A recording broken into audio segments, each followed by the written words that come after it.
I'm personally not surprised to hear that Jubaland forces are actually a Frankenstein creation of the Kenyan government. Just check out this post on X from Shola Ad that puts things into perspective, and I quote, "While doing some research, I came across some interesting information. So apparently, Jubaland forces were actually created and trained by Kenya, and that's why they can't be chased. So back in 2011, there was no Jubaland. Kenya wanted a buffer zone between Al-Shabaab and our borders. So Azania militias were created and trained in Isiolo, sent into Somalia, and were later rebranded as Jubaland forces. I'm attaching snippets in the replies. At that time, the Somali army was very, very weak, so they thrived. Years later, it was trained by the Turks, grew stronger, launched an offensive against the Jubaland forces, and took over some territories in Jubaland recently. The Jubaland fighters then fled back into Kenya. Now we have a situation slightly similar to Wagner and Russia. Jubaland forces are allies of the KDF, trained by them, and cannot simply be chased away. These fighters are allegedly blackmailing the government by claiming that if they are chased away, Al-Shabaab will begin attacking Kenya, making it seem like without them the country is unsafe,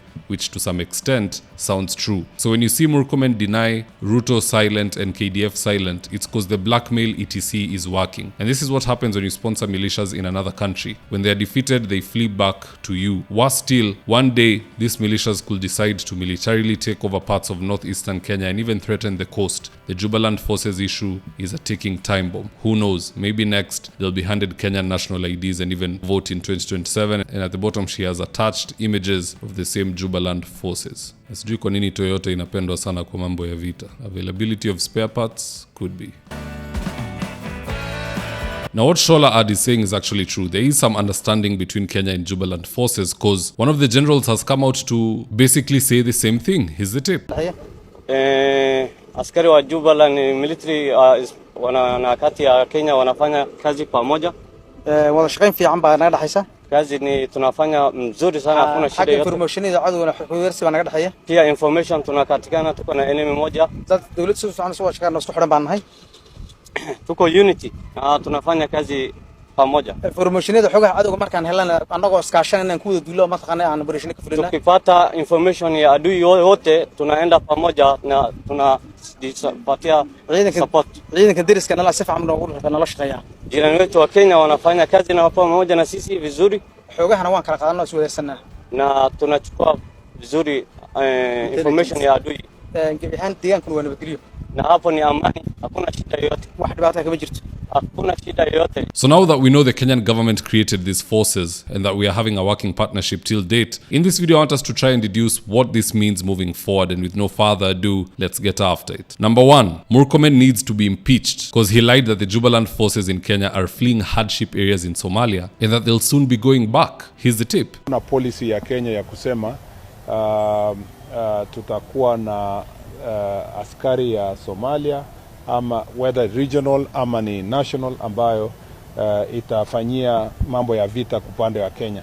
Kama kuna watu wa kutoka Somalia ambao wako katika upande wa Kenya, si kwa mwaliko wa taifa la Kenya, ni kwa sababu pengine wanatoroka sababu zao za kivita, na investigations ya security itahakikisha kwamba wote wanakuwa accounted for na wanasaidiwa kurudi salama kwa sehemu ambazo wanatoka, ili kuhakikisha kwamba nchi inakaa salama. So mara nyingi, si kwa mara moja tu, mara nyingi vita ama malumbano ikizidi upande wa Somalia, utaona watu wanatorokea upande wa. Now we know that was an obvious lie and a breach of public trust because they are still here recording TikToks on Kenyan soil, all while displacing the people of Mandera. And these guys don't seem to have any intention to leave Kenya anytime soon. I mean, why would they? They found themselves a safe haven, a fresh start if you will. And this is dangerous because just as Shola Ad explained, they could turn on us. Let's just use Russia as a case study for the sake of history. The Russian Wagner group that Putin was funding directly had a total of 50,000 mercenaries. And on 23rd June 2023, they broke the agreement with Russia and suddenly left the war in Ukraine and marched into the city of Rostov in Russia and took it for themselves. So if Jubaland forces are to follow the same trajectory, we'll wake up one day and find that they've taken Mandera for themselves. But anyway, since we have a commander-in-chief who doesn't seem to care, what are some of the things that can be done to stop this incursion? Number one, as per Wakili Grand Mullah, we could go to court to stop this. I mean,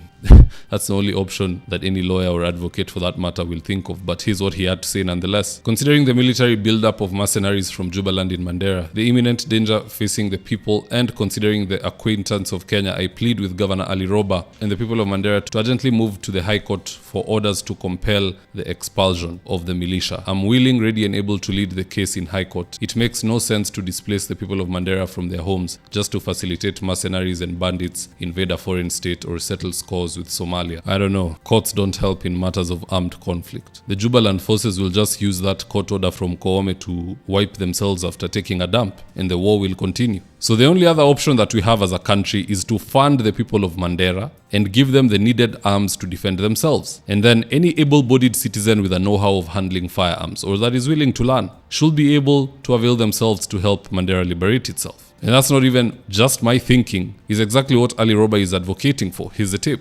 If immediate steps are not taken to relocate Jubaland forces out of Mandera County, we will be forced to mobilize to defend our people ourselves.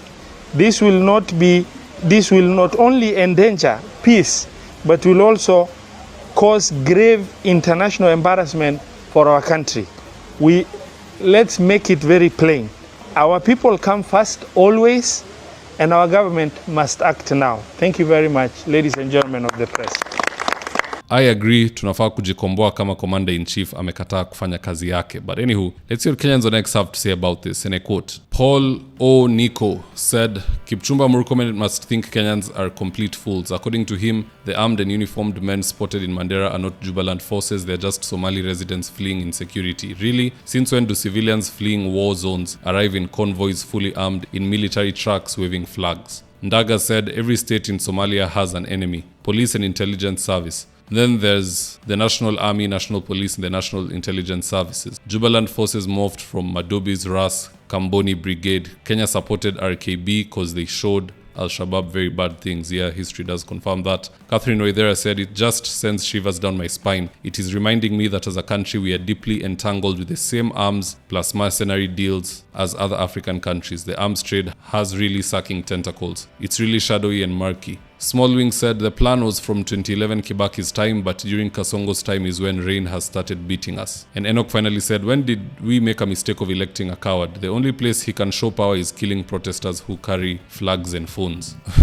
Ouch. What say you guys? Do drop me your comments in the comment section below and I'll do my best to read them and to give you a response. Now with that, here's today's ad of the day. If you're in need of electrical wiring, solar installation or electrical fittings such as strip lights, snake lights, downlighters or chandeliers, contact Engineer Wycliffe at 0707 476602 and he'll get your house dapped up.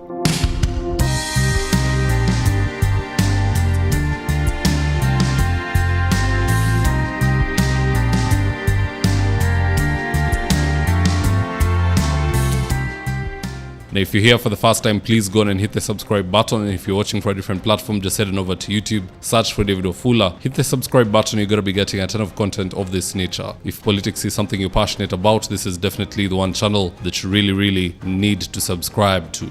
All right, guys, adios.